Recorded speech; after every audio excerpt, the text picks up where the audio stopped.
Située dans le quartier Zone 1 de Ouagadougou, Simbereka est une entreprise spécialisée dans le design de couverture de documents en cuir, des protège-livres, des registres personnalisés, des fourreaux de téléphone à base de cuir. Un métier passionnant pour Monsieur Sionné. Il nous envoie à sa découverte. Simbereka est une entreprise qui évolue dans le domaine de la reliure artisanale. La reliure artisanale, elle, est un maillon essentiel de la chaîne du livre. Et le livre, il peut être intéressant, il peut être joli, mais si la couverture n'est pas bien faite, finalement, on a un sentiment de dégoût parce que tout de suite, les feuilles se détachent. C'est là que nous venons, nous rentrons en action. Nous proposons la couverture des livres et des consommables bureautiques en cuir, professionnel, personnalisé, durable, esthétique, en fonction des couleurs et des besoins de nos différents clients. Le besoin, c'est le besoin dans la restauration des livres qui m'a donné l'idée d'entreprendre dans ce domaine parce que je travaillais, avant d'ouvrir cette entreprise, je travaillais avec mon papa qui est imprimeur d'origine. Et je me rappelle qu'à mes classes primaires, j'étais tellement turbulent que je détruisais tellement des livres.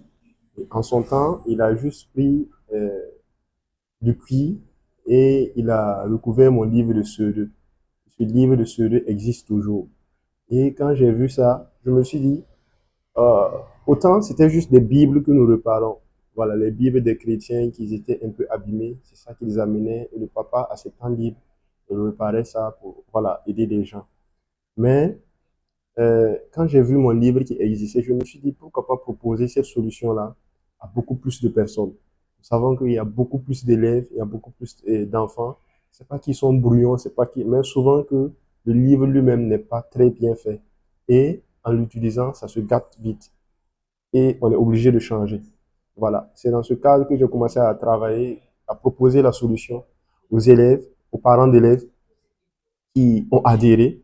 Ensuite, j'ai poussé un peu plus loin en essayant de toucher les entreprises et les institutions, voilà, à travers des registres, des porte-documents, des parapheurs, des classeurs faits au Burkina Faso avec le cuir burkinabé, voilà. Et tout cela, c'est pour mettre en valeur le cuir que nous produisons au Burkina Faso. Le principal défi, c'était déjà d'ouvrir le local. C'était pas simple. On a dû multiplier les petits travaux. Voilà, voilà, on a commencé avec la décoration, petite décoration par-ci, par-ça, par-là. Et on s'est même découvert des talents qu'on ne savait même pas, parce qu'on avait un objectif. On voulait coûte que coûte ouvrir l'entreprise, ouvrir la boutique. Et on est passé par plusieurs choses. On a même fait des compétitions de slam. On a remporté ces dons. On ne savait pas qu'on avait vraiment ce potentiel. Mais c'est à cause, dans le but de vouloir créer l'entreprise, comme on cherchait l'argent par tous les moyens, on est même allé au slam. Nous avons remporté quelques trophées.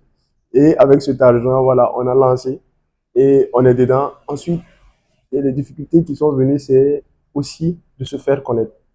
C'est vraiment quelque chose de nouveau. Et en étant jeune, vous savez que c'est pas trop simple de convaincre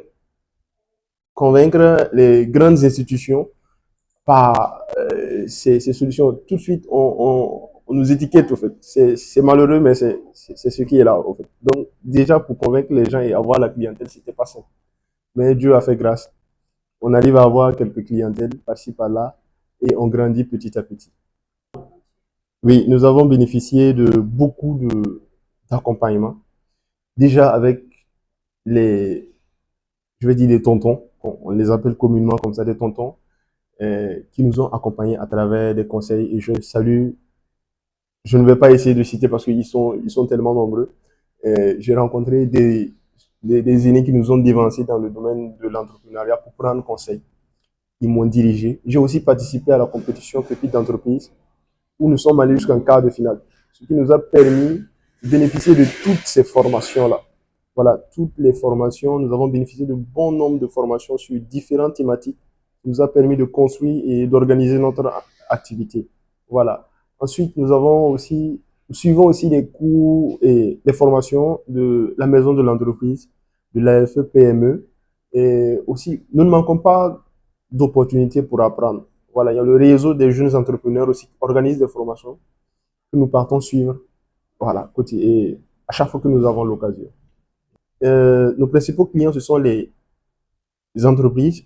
Nous pouvons citer par exemple les banques, et les hôtels, les écoles.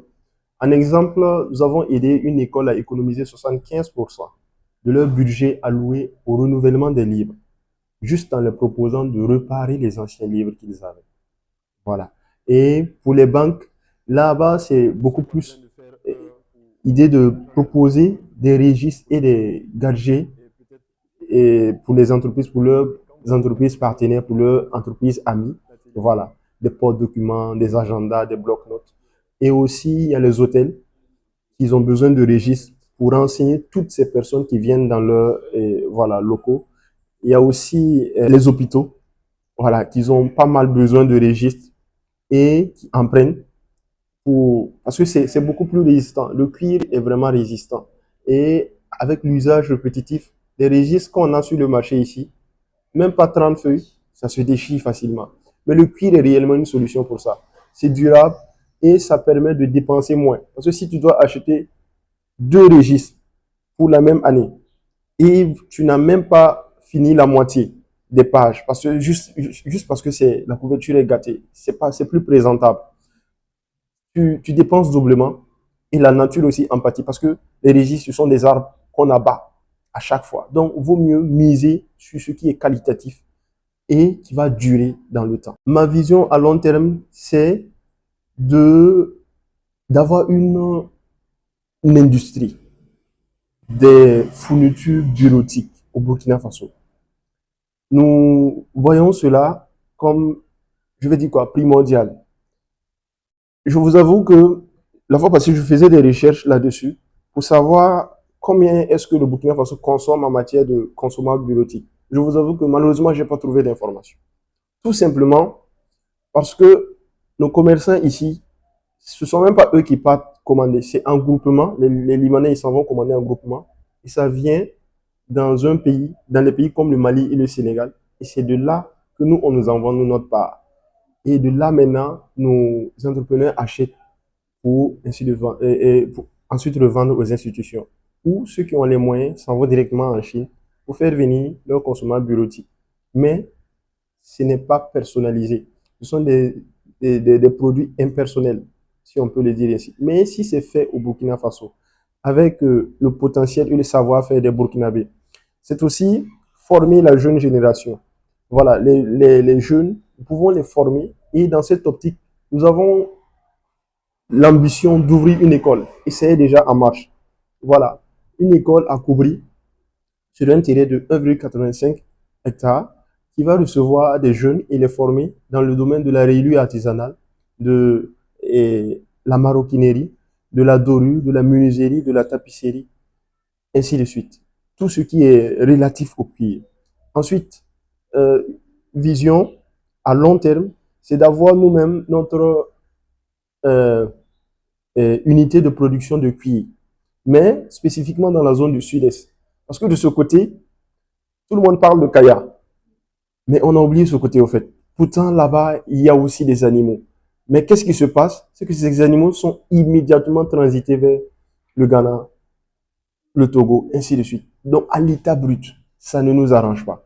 Donc, sur cette zone, moi, je trouve que on ferait mieux de proposer une unité de transformation de la peau de ces animaux avec les, les abattoirs qui sont là, créer des partenariats pour récupérer la peau et le travailler. Ça va donner encore plus de valeur à l'élevage et les gens verront beaucoup plus à transformer leurs animaux ici que de les amener à l'extérieur.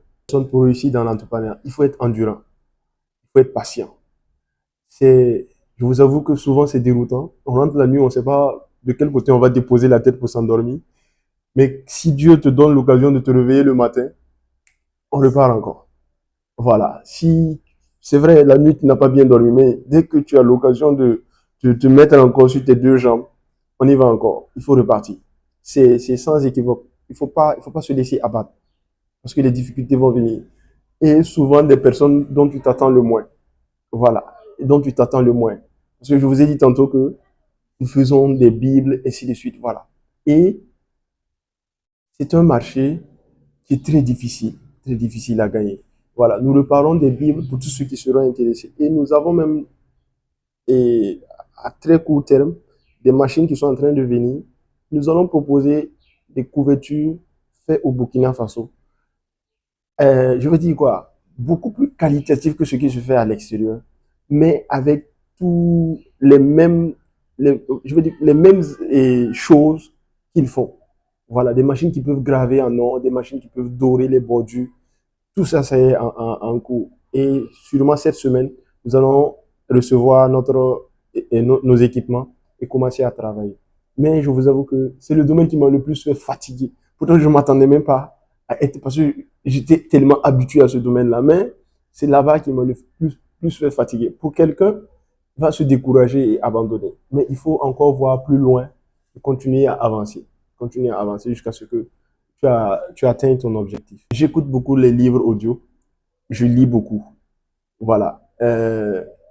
Avant, j'avais cette manière de parler comme mes congénères, que je n'aime pas la lecture. Il faut lire pour survivre. Hein. Il faut lire pour survivre. Si tu trouves que la lecture, s'asseoir avec un livre, c'est un peu plus compliqué, écoute. Et avec un bloc-notes à côté. Parce que juste le fait d'écouter ne va pas t'arranger. Il va falloir prendre des notes pour après l'implémenter dans ton activité, dans ta vie, ainsi de suite. Et aussi, il faut garder à l'esprit que tout le monde te veut du bien. Arrêtez de croire qu'on a des ennemis partout. Voilà. Plus tu n'as pas ça en tête, plus tu vis mieux. Et garder aussi à l'esprit que personne ne te doit quoi que ce soit.